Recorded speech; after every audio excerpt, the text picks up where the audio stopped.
guys, dito tayo ngayon sa aming buwid.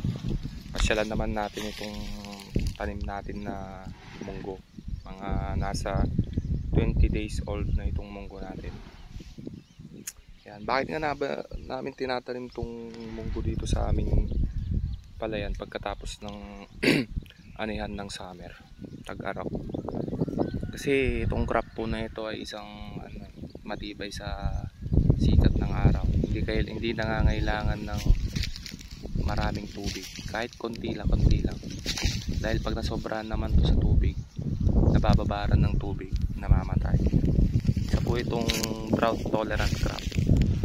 At ang maganda po nito, pag tinatanim po namin ito, nare-restore niya yung fertility ng lupa. Kumbaga nagiging parang soil conditioner siya dito.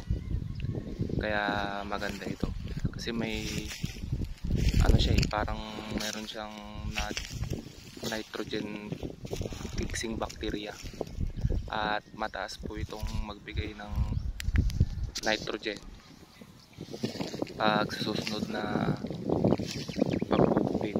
Kaya pag ito natanim namin ngayon, sa next na tag-ulan na season namin, medyo nagbabawas na kami ng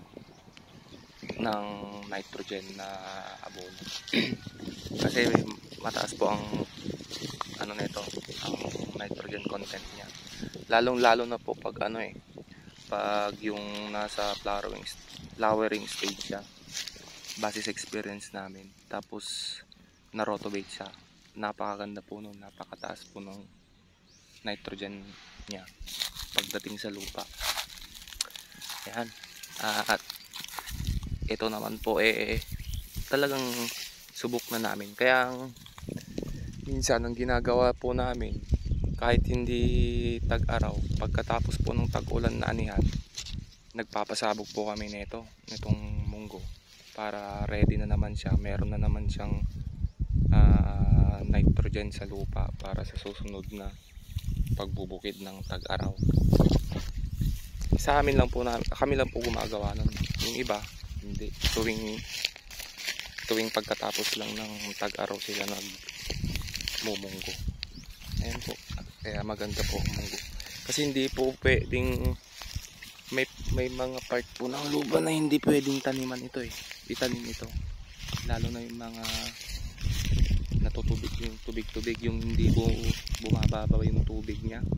May mga palayan po na gano'n, kaya hindi siya gaano nabubuhay naman siya. Kaso ang problema mo, yung bunga niya maliliit. Ayun po.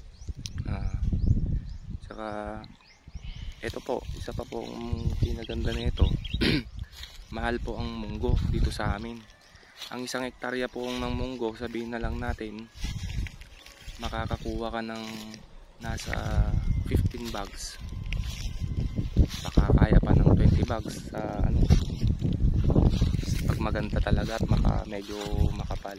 At pag naalagaan mo, mga nasa 20 to 25 kilos naman ng munggo ang kailangan mong isabog dito sa isang hektarya, plus insecticide. Siguro pang 1 litro kaya niya ng mga 4 na hektarya na namungguhan.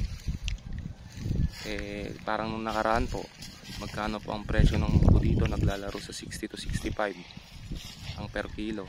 Sabihin na lang natin na nakakuha ka sa unang pitas ng 15 bags at 50 kilos, meron ka na pong 45,000 sa isang hektarya ng gastos mo lang, insecticide at saka yung binhi ng munggo.